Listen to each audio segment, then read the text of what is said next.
ሰላም ጤና ይስጥልን እንደምን አላችሁ ውድ የሀገሬ ቲቪ ተመልካቾች፣ ይህ የዓለም ዋንጫ መዳረሻ ፕሮግራም ነው።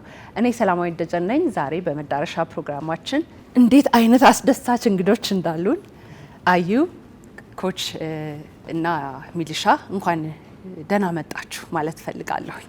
እንኳን ደህና ቆየሽ። ሙሉ ስማችሁን ያላስተዋወቅኩት የስፖርት ቤተሰቡ በጣም ያውቀዋል ብዬ ነው፣ ግን ደግሞ ራሳችሁንም በደንብ አድርጋችሁ እንድትገልጹት ከዛ ቤተሰብ ሆነን ስለምንሰነብትም እንዴት መገለጽ እንደምትፈልጉ ማወቅ ስለፈለኩኝ ነውና እንግዲህ እኔ ልጀምር ይበል አንድ ሰው። እሺ፣ አሰልጣኝ ውበቱ አባተ እባላለሁ። ቀድሞ የኢትዮጵያ ብሔራዊ ቡድን አሰልጣኝ ነኝ። ኮች በቂ ነው። ኮች በቂ ነው ተፈቅዶልናል። ስለዚህ ከዚህ በኋላ ኮች ስንል ሪፈር የምናደርገው አሰልጣኝ ውበቱ አባተን ነው ማለት ነው። ያዩ በሲኒየር ሚሊሻ በጣም ታናሻችሁ ነኝ አልክ። ቀደም ባለው ያየነው ለሚሼል እባላለሁኝ። በስፖርት ጋዜጠኝነት ነው የምታወቀው። ይኸው ነው። አጭር ነው። እሺ፣ እኔ አሰልጣኝ ሚሊዮን ጉክሳ እባላለሁ። ያው ብዙዎች ጋዜጠኛ ያደርጉኛል፣ እኔ ግን የእግር ኳስ አሰልጣኝ ነኝ። ምናልባት ወደ ጋዜጠኝነቱ እንዲጎተት ያደረገው ብዙ ጊዜን በተንታኝነት በሚዲያ ስለምደመጥ ይመስለኛል። የእግር ኳስ ተንታኝና የሜዳ ላይ አሰልጣኝ የ433 የታዳጊዎች ማሰልጠኛ አሰልጣኝ ነኝ። አይ መልካም። በድጋሚ እንኳን ደህና መጣችሁ ማለት ወዳለሁኝ። እንኳን አደረሳችሁ ይባላል። ድግስ ነው እኮ አይደለ? 4 ዓመት ረጅም ነው። አዎ ኮች እንኳን አደረሰን እያልኩ ነበር። እንኳን አደረሰን። ያው 4 ዓመት አሁን ተጫዋቾቹን ቶሎ ቶሎ ስለምናያቸው ዓለም ዋንጫ ያው ቅርብ ነው የሚመስለን። እንግዲህ የኳታር አሁን ቅርብ ጊዜ ትናንት እንደተደረገ ነው የምናስታውሰው። እንኳን አደረሳቸው። ካታር ነበር አይደለ? አንድ 3 ጨዋታዎችን አይቻለሁ። እንዴት ነበር ኤክስፒሪየንሱ? መንደርደሪያ እናድርገውና ወደ 2026 ዓለም ዋንጫ እንመጣለን። ኳታር እንግዲህ ከዚህ በፊት ያሉትን ዓለም ዋንጫዎች ምን እንደሚመስሉ አላየኋቸውም። በቴሌቪዥን ነው ስከታተል የነበረው። የ2022ቱን ግን ማየት ችያለሁ። አንድ ከተማ ላይ የተደረገ ውድድር ነው።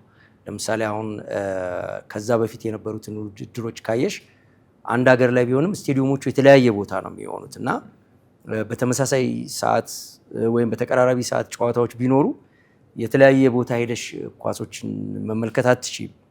ኳታር ግን ሙሉ ጨዋታዎቹ አንድ ከተማ ላይ ነው የነበሩት። የሁሉም አገር ደጋፊዎች ከተማው ላይ ነበሩ። ሱቅ ስትወጪ፣ ባቡር ጋር ስትሄጂ፣ ስቴዲየም እዛውን ታገኛቸዋለሽ። የተለየ ድባብ ነው የነበረው። ጨዋታዎችን አንድ ስቴዲየም አይተሽ ቀጣዩን ጨዋታ ሌላኛው ስቴዲየም ሄዶ ለማየት ሜትሮ ክፍት ነው፣ ነፃ ነው። በጣም አመቺ ነበር እና የተለየ ትዝታ የሚፈጥር የሚጭር እዛ ለነበሩት አጠቃላይ ለስፖርቱ ታዳሚ የተለየ እንትን ነው። ፌስቲቫል ነው የሚመስለው የነበረው። ከጨዋታዎች አንጻር ደግሞ ያው የት አደርክ? የተኛ የት ነበር ያረፍከው? መጀመሪያ ለአጭር ቀን ስለነበረ የሄድኩት ሆቴል ይዤ ነበር ያደርኩት። በኋላ ላይ ግን ጨዋታ መቀጠል ሌሎች ጨዋታዎችን ሴሚ ፋይናል እና ፋይናል ማየት ፈለጉ። ከዛ ሳራዝም ግን አንድ ጓደኛችን ኤፍሬም ፊደል ብዙ የስፖርት ሰው ያውቀዋል። እሱ ሌላ ቦታ ነበር። እኔ የያዝኩበት ሆቴል ኦልሬዲ ከዛ በኋላ ቡክ ስለተደረገ መቀጠል አልቻልኩም። ስለዚህ እሱ ጋር ወጥተን ከሱ ጋር ነበር። እሱ ጋር ደግሞ ሲሄድ ደግሞ የዓለም ዋንጫ ተሳታፊ ሀገሮች ወይም ጨዋታ ለማየት የሚፈልጉ ተመልካቾች የሚያርፉበት ቦታ ነው። የካርቶን አልጋ ላይ ነው ያደረገው። ከኤፊ ጋር አሪፍ ጊዜ ነው ያሳለፍነው። ጥሩ እንትን ኮምፓውንድ ነው። የብዙ ሀገር ዜጎች እዛ አሉ።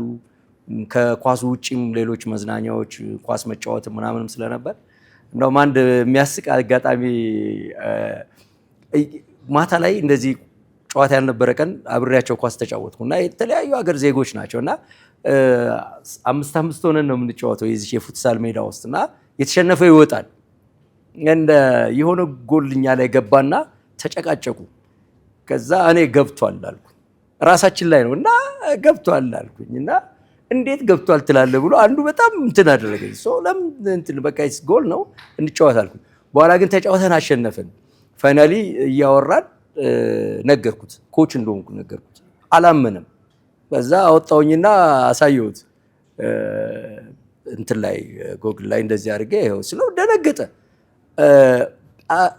መዋሸት ተጫዋቾቼን አላስተምርም፣ ጎል ነው መጽደቅ አለበት ስለው ለብዙ ሰዎች ነገረው። ይሄ ኮች ነው እንደዚህና እዛ ኮምፓውንድ ውስጥ ነው ያሳለፍነው። አሪፍ ጊዜ ነው የነበረው። እኛ ጋር እስካለህም እንግዲህ በዚህ ትንታኔ ታማኝ የሆኑና ውሸት የሌለባቸው አዩ ብዙ ጥያቄ አለ አንገቱ እያደረገ ነውና ታግዘኛለህ በነገራችን ላይ ጥያቄዎቹ ላይ። ሚሊሻ አዩ ወደ እናንተ ልምጣና ዘንድሮ በልዩ ሁኔታ ሀገሬ ቲቪ ይህንን የዓለም ዋንጫ ያስተላለፍን ነው መዳረሻ ብለን ከዛሬ ጀምረናል። ከዚህ በኋላ ደግሞ ከሐሙስ ጀምረን የተለያዩ ውድድሮችን በትንታኔ መንገድ አብረን የምንቆይ ነው የሚሆነውና ቴሌቪዥን ለመጀመሪያ ጊዜ ጨዋታ ስታዩ ታስታውሳል ማለት በቴሌቪዥን የተላለፉትን ሳይሆን ለመጀመሪያ ጊዜ በቴሌቪዥን ውድድር ያያችሁበት ጊዜ? አንዳንድ ሰው ብላክ ኤንድ ዋይት ሊሆን ይችላል። አንዳንድ ሰው ሳይሆን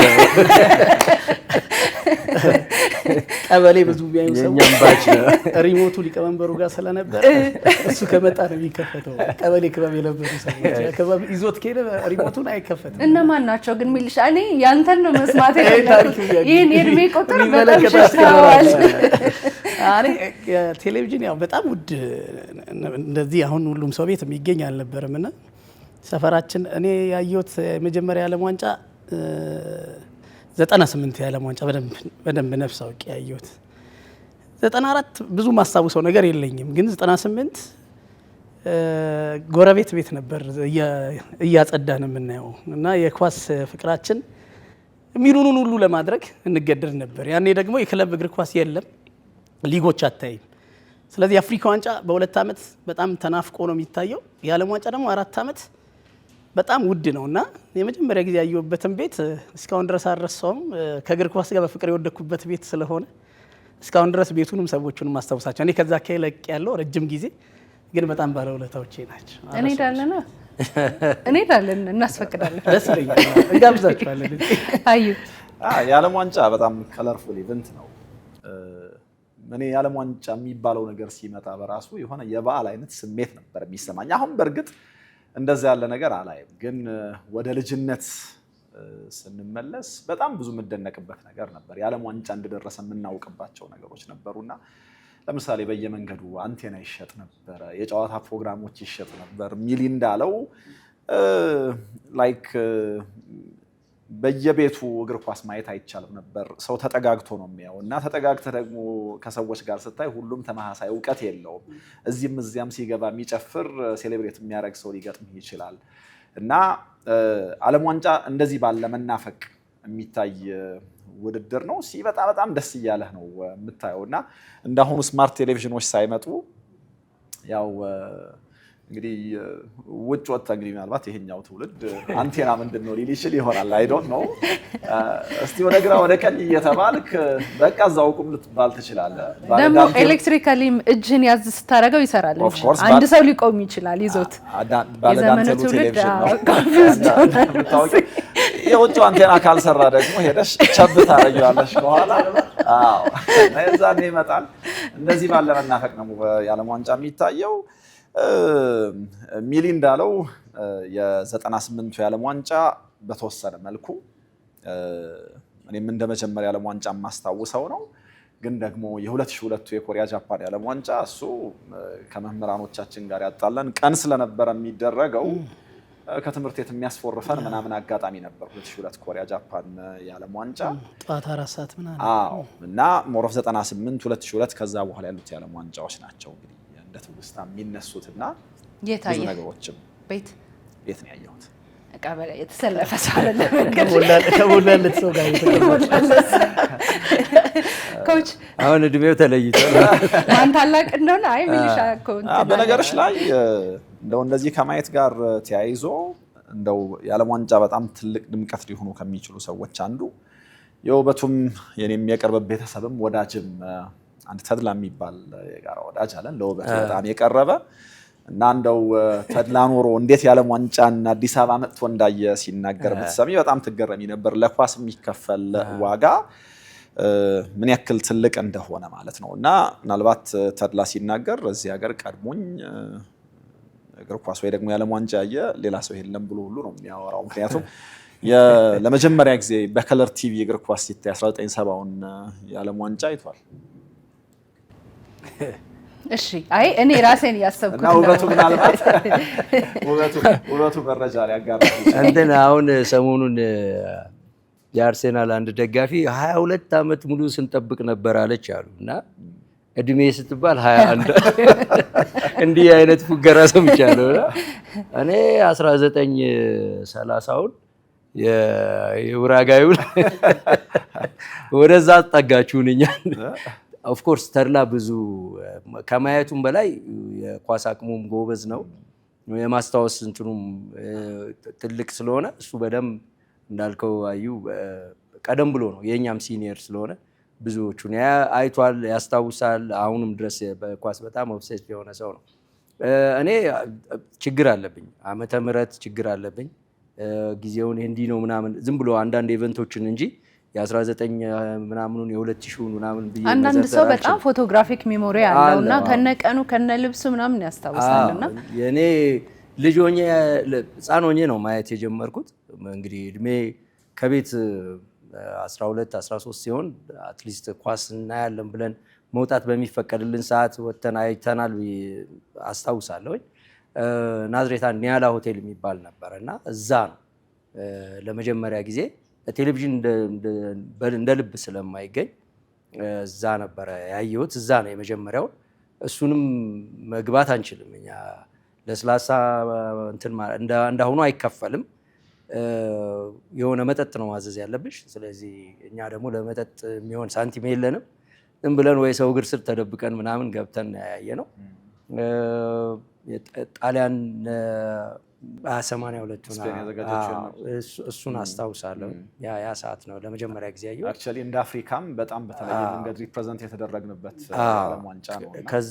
ከዛ በኋላ ያሉትን እንግዲህ አብዛኞቹን አይቻቸዋለሁ፣ ሁሉንም ማለት ይቻላል። ግን እንደዚህ ዲቴይላቸውን አሁን አስታውሼ እንትን ለማድረግ ትንሽ ቸገራለሁ። ግን እንደ ሚኒሻ እንዳለው እንደዛ ነው። ዓለም ዋንጫ ሲመጣ ልጆች ሆነን እንጫወት ነበር ማለት ማስቲካዎች የሚሸጡ ማስቲካዎች ላይ የተጫዋቾች ስም ምናምን በሱ ካርታ እንጫወታለን ምናምን። ከማየት አልፎ ዓለም ዋንጫ ራሱ ይዞ የሚመጣው የሆነ ቫይብ አለ። እንደዛ ነው ያሳለፈው። ማስቲካ ከረሜላ ምናምን ተጠቅልሎ እሱ እስከ የተጫዋቾች ስዕል ነበር አይደለ? ፉትቦል ማስቲካ እናስታውሳለን። በቃ ማስታውሳቸው ተጫዋቾች አሉ። አሁን ዝም ብሎ ሀጂን ካገኘሽ እነ ታርድሊ ምናምን የሚባሉ ማአት በቃ የጀርመን ተጫዋቾች እና ሩምኒንጋ ገለመሌ ማአት ሲወጣልሽ ትሻሻጫዋለሽ። ልክ ነው። አንዱን በሶስት በእንትናና በእንትና እንቀያየር። ልክ ነው። እንዳሁን እንደ ፕሌይስቴሽን ማለት ነው። ልክ ነው። ትገዣለሽ፣ ትሻሻለሽ። አሁን እንደውም የሚለጠፍ ሁሉ ሆኖ መጥቶ ነበረ በኋላ ላይ ተሻሽሎ ማለት ነው። አሁን እንኳን ስልካቸው ላይ አዎ፣ እኔ 2006 ነው በደንብ የማስታውሰው ኳስ ያየሁት። ከዛ ደግሞ አቶ ነጋው ይባሉ ነበረ። እሳቸው ቤት ሄደን ማታ እናያለን። ከእህቴ ጋር ነው ሄድ ነው፣ የሴት ታላቋ እህቴ ጋር ነው ሄድ ነውና ሰፈራችን ቆዳ ቤት የሚባል ድሮ ቆዳ ተሰብስቦ ይሸጥ ነበር፣ ታስታውሳላችሁ? ቆዳ ቤት ነበርና አንድ ቀን ስንመለስ ጅብ አግኝተናል።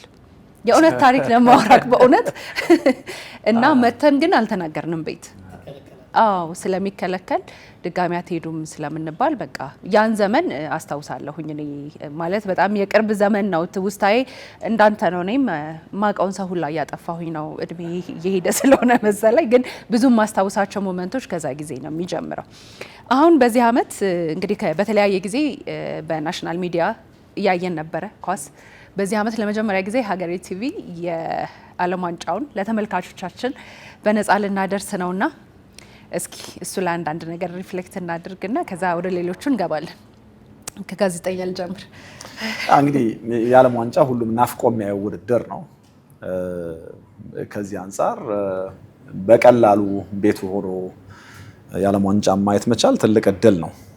ያው ሰዎች በተለያዩ አማራጮች ይጠይቃሉ፣ እውነታችሁን ነው ምናምን ይላሉ እና የድሮ ትውስታችን ቅድም ውበቱም ሚሊም እንዳሉት ምናልባት የኋለኞቹን የዓለም ዋንጫዎች ቤታችን ከዛ ውጭ ደግሞ ሌሎች ቦታዎች ላይ እውነት ለመናገር ከሰዎች ጋር በጋራ ማየት በራሱ የሚያስደስት ነገር አለው። እንደ ዓለም ዋንጫ አይነት ኢቨንቶች የሆነ የካርኒቫል አይነት ቅድም እንዳልኩት የበዓል አይነት መልክ ስለሆነ ያላቸው ወደ ኋላ ሄደህ በኖስታልጂያ እነዚህን ነገሮች የምታስታውሰው ከሰዎች ጋር ስላየኸው ምን ስላልክ ምናምን ነው እና በአንድ በኩል የዓለም ዋንጫ አሁን ቅድም ውበቱ እንዳለው ቶሎ ቶሎ ተጫዋቾቹን ስለምናያቸው የሚደበዘዝ አይነት አይደለም።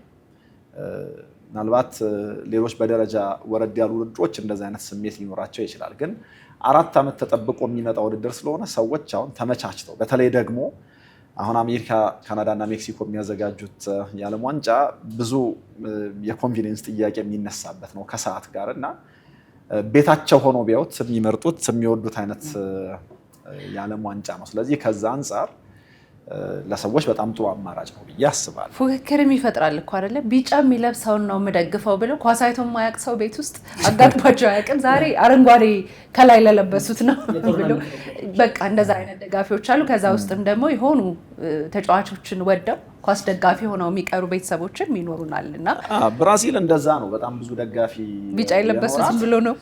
ከዛ በፊት በብላክ ኤንድ ዋይት ሲታይ ቢጫው ማለት አይችልም ነበረ ሰው እና የሰባው የዓለም ዋንጫ ላይ በሳተላይት ለመጀመሪያ ጊዜ ስርጭት ሲደረግ እና ደግሞ በከለር ቴሌቪዥን ሰዎች ተጫዋቾቹን ምናምን ሲያዩ ያ ቢጫው ማሊያ በጣም ብዙ ሰዎች ውስጥ ገባና እኛም ሀገር የብራዚል ፍቅር የተለየ ነው። አቶ ይድነቃቸው ብራዚል ካሉ አይመለሱም ነበር፣ ፔሌ ካሉ አይመለሱም ነበር አይደል? እውነት ነው እና ተጽዕኖ አለው። እውነት ነው። ኮች ማን ደጋፊ ነው? እኔ ለሀገር አሁንም ከሌን ቲም ደግፋለሁ ብሎ የለም። ከኢትዮጵያ ብሔራዊ ቡድን ውጭ ማለት ጥሩ የሚጫወት ቲም ኢንተርቴን ያደርገኛል እንጂ እንደዚህ ቅልጥ ብዬ የምደግፈው ሀገር የለም። በፊት ብራዚል በቃ አይደል ቀስ አድርጎ አመጣ። በፊት ብራዚል ምናምን ሁላችንም ያው ለአንደኛ የጨዋታ እንትናቸውም እኛ መጫወት ከምናስበው ነገር ጋር ከሰፈር ላይ ከምንጫወተው ነገር ጋር ይሄዳል ብለን ስለምናስብ ወደኛ የማድረግ ነገር እንደሱ ነበረ እና ከዛ አንግል ለብራዚል ትንሽ እንትን ነበረ እስከ ቅርብ ጊዜ ማለት በተለይ ትልቁ ሮናልዶ እስከነበረበት ሰዓት ማለት ነው። ከዛ በኋላ ግን እንደዚህ ሙያውን በራሱ ቴክኒካል እየሆነ ይመጣና ይመስለኛል አይደለ? ከድጋፍ የሚያስወጣው እሱ ይመስለኛል። ቴክኒካል እየሆነ ይመጣል። እንደዛም ሆኖ አሁንም ቢሆን ብራዚል ቢበላ ደስ ይለኛል። 2022 ላይ ለምሳሌ በጣም ጸልዬ የነበረው አርጀንቲና እንዲበላ ነው። በጣም ከልቤ ማለት ነው። ምክንያቱም ከሜሲ ጋር የተያያዘ ነው። በትክክል እሱን የሚያክል ሰው የዓለም ዋንጫ ከሬሩ ቢጠናቀቅ በጣም የሆነ እንትኑን አያጎለውም፣ ያለውን የእሱን ስኪል ኳሊቲውን ትልቅነቱን አያጎለውም። ግን ቢያንስ ይሄ ነገር ጎሎኛል የሚል አይነት ስሜት ግን በግል ሊፈጠርበት ይችላል። ያ ነገር እንዲሳካለት እንትሳደርግ ነበረ እና ሜይ ቢ አንተ ብቻ ሳትሆን አየነውም እሱ ምንም የታወቀ ነው። ግን የእግር ኳስን የጥል ግድግዳ ያፈረሰ ነበር። ብራዚላውያን እንኳን ሁለተኛ ቲማቸው አርጀንቲና ነው። አሁን የምትለው በጣም ብዙዎቻችን የምንወደው ሮናልዶ፣ ሉዊስ ናዛሪዮ ዴ ሊማ አሁን ብራዚል ከውድድሩ ወጥታለች። የአርጀንቲና ደጋፊ ነኝ። አርጀንቲናውያን ሁሉ እንደዛ አሚን ብራዚላውያን ሁሉ እንደዛ አይነት ስሜት ነበራቸውና ሜሲ ሮናልዶ ኧረ ብቻዬን ነኝ አጨብጭቡልኝ።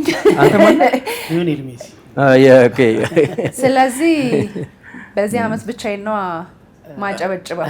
አሁን ደግሞ ያው በቃ ክርስቲያኖ እንዳይጎለው ደግሞ ብቻዬንም እንዳለው በእውነት አዝኛለሁኝ። እኔ ከምንም በላይ የሮናልዶ ደጋፊ ነኝ።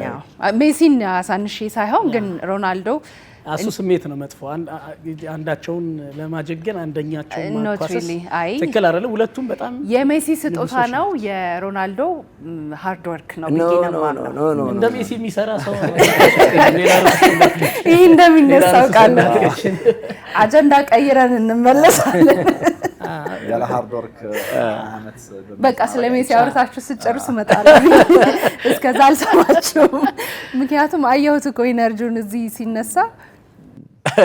ይኸውልሽ ልጄ የክርስቲያኖ ሮናልዶ ቀንደኛ ደጋፊ ነው አላዛር እና በጣም የሜሲን እንትኖች ዝም ብዬ እልክለታለሁ። ከዛ አየው ምናምን ስለው አይቼዋለሁ ይለኛል እኮ እንደዚህ ምናምን ሲለው ይልና ስለ አልናስር ምናምን ይጀምራል ማለት ነው። አይተዋል ምናምን ይለኛል እና ለምንድን ነው የማታምነው እለዋለሁ። በቃ ይሄ ነገር እኮ እንደዚህ ነው ዳዲ ለምን አትወኝም ይለኛል፣ እንዳንቺ ማለት ነው። ስለዚህ ድጋፍ ከሆነ እንደዛ ነው። ታዳጊዎች እንዲወስዱትም አልፈልገው ርዕስ ስለሆነ ነው ማለት ታለንቱ እውነት ስጦታ ሊሆን ይችላል። ስጦታ አለው። ታለንቱን ግን አፕላይ ያደረገው በብዙ ድካም ልክ ነው፣ በብዙ የጥንካሬ ስራዎች ነው እና ዝም ብሎ ታለንት ስለተሰጠሽ ብቻ ሜዳ ላይ የፈለግሽውን ማድረግ ትችላለሽ ማለት አይደለም። እና 20 ዓመት ያለ መዋዠቅ ይሄን ፐርፎርማንስ ያሳየው ከስጦታው በላይ ትጉ ተጫዋች ስለሆነ ነው። እቺን ነገር ታዳጊዎች እንዲይዟት አልፈልግም። ያለ ስራ ምንም ነገር አሸናፊ መሆን አይችልም። ስራ ወሳኝ ነው። ጨርሳችኋል? ያው ልሂድ ብያለሁኝ። እኔም ስለ ሮናልዶ ሳስብ እንደውም የሮናልዶ ስፔሻል በሆነ መንገድ ፌም ራሱ በጣም እንትን አለው ጫና አለው። ከመነሻው ጀምሮ በነበረው ጊዜ ፌም ያመጣበት ወይ ደግሞ በጣም ታዋቂና የዓለም ላይ ያለው ተጽዕኖ ሶሻል ሚዲያውን ጨምሮ ያመጣው ተጽዕኖ ነበርና እንግዲህ የብራዚል ተጫዋቾች ማንሳት እንችላለን። ትልቁ ሮናልዶን ጨምሮ ሮናልዲኒዮ ጎቾ ማንሳት እንችላለን። ፌምን መቋቋም የማይችሉ ብዙ ተጫዋቾች አሉና እሱንም ተቋቁሞ አሁን ደግሞ ቤተሰብን መስርቶ ስቲል ኮንሲስተንት በሆነ መንገድ የሚሄድበት መንገድ ከታለንት ብቻ የመጣም አይደለም፣ ሃርድ ወርክ ነው ብዬ ስለማስብ ነው። ሰላም ምንድነው በግልጽነት ሁላችን የሚያስማማን ያለፉትን 2 አስርት ዓመታት ማለት ይቻላል ወደዛ የተጠጋ እንትን እነዚህ 2 ከዋክብት እግር ኳሱን አድምቀውታል። በቃ ለእግር ኳሱ ትልቅ ውበት ነበሩ። ለእግር ኳሱ ዓለም ሁሉ ጊዜ የሚያስታውሳቸው ትልልቅ ሰዎች ናቸው ብዬ ነው የምወስዳቸው ሁለቱንም። በእነሱ ጥላ ስር የተሸፈኑ እኮ ሌሎች ማዕት ከዋክብት አሉ። አሁን የኔይማርን አቅም ሰሞኑን ሃይላይቶቹን እያየው ነበር። እንዴ ይሄ ልጅ እንዲህ አይነት ተጫዋች ነበር እንዴ እስከምል ድረስ ማለት ነውና ይሄ ሁሉ የተሸፈነው ሌሎች በቃ ከከዋክብትም ከፍ ያሉ ሰዎች ስለነበሩ ነውና የሁለቱም እንትን እግር ኳሱ በባህሪው እንደዚህ ያለ ነገር ስለሚወድ ነው እንጂ እኔ መነጻጸርም ነበረባቸው ብዬ አላስብም። እውነት ለመናገር ያው እኔ በርቀት አይኖ ነው እዛ ክርክር ውስጥ የመግባት ሳይሆን ላይ እናቆማለን። አላዛርን ምንንም እንዳይከፋ ሐሳቡ ምንድነው ኖ አሁን ላይክ ሁለቱም ሲጀምሩ የጀመሩት ሮናልዶም የመስመር አጥቂ ሆኖ ነው የጀመረው። አሁን ባለንበት የእግር ኳስ ዓለም የመስመር አጥቂዎች ተጽዕኖ ምን ያክል ከፍ ያለ እንደሆነ እናውቃለን። መጨረሻ ላይ ሮናልዶ በራሱ አድቢት ማድረግ ባይፈልግም ይሄ ሳጥን ውስጥ ቀበሮ ሆኗል። ላይክ ፎክስ ኢን ዘ ቦክስ አይነት ነገር ሆኗል አይደለ? መጨረሻ ላይ የአይነተኛ ፖሸር ባህሪ ተላብሶ ነው የሚጫወተው። ሜሲም ከቀይ መስመር ወደ መሃል እየገባ በጣም ብዙ ተጽዕኖ የሚፈጥርበት የሜዳ ክፍል ላይ ተገኝቷል። ግን እኔ ንጻሬውን አሁን እሱንም ልሽ ንጻሬ ሳይሆን ልታነጻጽሪ ስትሞክሪ በጣም ብዙ ሜትሪክሶች አሉ ልታነጻጽሪ የምትችይበት። ግን ደግሞ አሁን እኔ ስለ ንጽጽር ሳወራ ማወራበት ዋነኛው ነገር ምንድነው ሜሲን በቦታ ዲፋይን ማድረግ በጣም ከባድ ነው። ለምሳሌ ኦል ዲስ ይርስ ሜሲ ሲፎካከር የነበረው ለምሳሌ እንደ አጥቂ ከአይነተኛ ፖሸሮች ጋር ነው፣ እንደ አሲስት አድራጊ ከፈጣሪዎች ጋር ነው፣ እንደ ፕሌይ ሜከር ነው ስናነጻጽር የከረም ነው እና እድሜው በገፋ ቁጥር ምናልባት ተጫዋች ወደ ኋላ ተመልሶ ብዙ የሜዳ ክፍል እንዳያካልል ልታረገው ትችል ይሆናል። እድሜው በገፋ ቁጥር እንደ ሜሲ ወደ ኋላ የሚመለስ ተጫዋች ግን አታይም፣ የጨዋታውን መልክ ለመቀየር ከዛኛው ከጥልቅ እየተነሳ ላይኛው የሜዳ ክፍል ላይ ተጽዕኖ ለመፍጠር ማለት ነው። ስለዚህ ለምሳሌ በጎል አስቆጣሪነት ልታፎካክር ትችላለህ፣ በሆነ አይነት መንገድ ልታፎካክር ትችላለህ። ሮናልዶን የሆነ ከፍታ ላይ ታስቀምጫለሽ፣ ሜሲን የሆነ ከፍታ ላይ ታስቀምጫለሽ። ግን እንዳልኩሽ አጥቂና አጥቂ አይደለም የምናነጻጽር ያለ ነው። ኮች ያለ ላይ ነው ያቆምኩት። አጥቂና አጥቂ አይደለም የምናነጻጽር ያለ ነው ለማለት ነው። ለምሳሌ ወገብ ሁሉ ሊይዝ ይችላል። በሚጫወቱበት ቦታ አንድ አይነት ስላልሆነ ነገሩ። እሺ አይ ትወደዋለህ እናውቃለን። ምንም በቃ ሜሲ ነው መነካካት አልፈለኩም። ገባህ አይደለ? ካልሆነ የሆኑ ላነሳ ያሰብኳቸው ሀሳቦች አሉና እጄንም እያላበኝ ነው እልህም እየያዘኝ ነውና ባህሪ ሊቀየር ነውና ክቡራን ተመልካቾቻችን እያያችሁ ያላችሁት ሀገሬ ቲቪ የመዳረሻ ስፖርትና አብራችሁን ስለሆናችሁ እጅግ አድርገን እናመሰግናለን። አሁንም ፕሮግራሞቻችን ይቀጥላሉ። አብራችሁን ነው